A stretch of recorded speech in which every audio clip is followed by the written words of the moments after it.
Game Dev Journey. Hello! It's Friday and time for some indie devlogs, but first, a joke. So, a Unity developer walks into a bar and creates a scene by asking for a Sprite.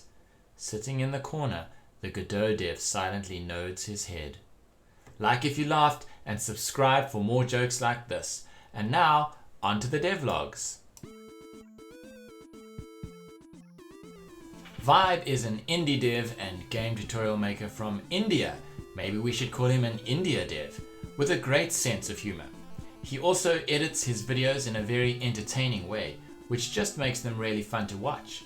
In his latest video, he tries to break the record for the world's smallest game, in terms of file size, by making a web game which is less than 66 kilobytes in size.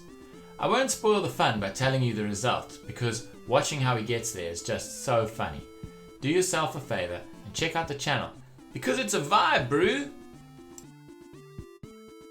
Yotes Games is the channel of indie game developer Tony Yotes.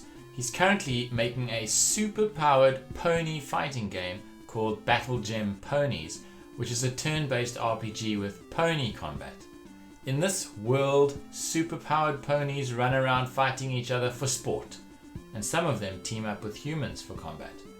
The team putting the game together is incredibly professional, despite the game being about ponies, and the game is already a long way down the production road. Their devlogs are well put together, and apart from finding out about what has been added to the game, you can learn a lot which you can apply to your own game too. I recommend checking out Yotes Games' YouTube channel right now to learn more. Blekoh likes playing games and making games, and in this video he talks about how he has switched engines for his 2D RPG brawler game X Versa from Game Maker Studio 2 to Godot. The primary reason to look for another engine was because Game Maker Studio changed their license model from a perpetual license to a subscription-based one. Of course, once Blekoh looked at Godot, he liked what he saw. Particularly that it had many features which just worked out of the box, whereas in Game Maker you would have to rely on plugins and add-ons from the marketplace. He tells an interesting tale, and it's a worthwhile watch for anyone who is interested in comparing the various game engines out there, because let's face it, we are pretty spoiled for choice. Dunkel317 is a solo game dev from Germany who's currently working on a 2D platformer with no name or working title.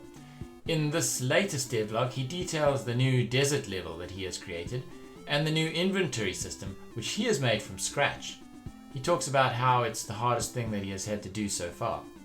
He demonstrates its use and gives some tips to those who are working on a similar thing. The game looks good, and if you want to follow his progress, head over to the channel and subscribe.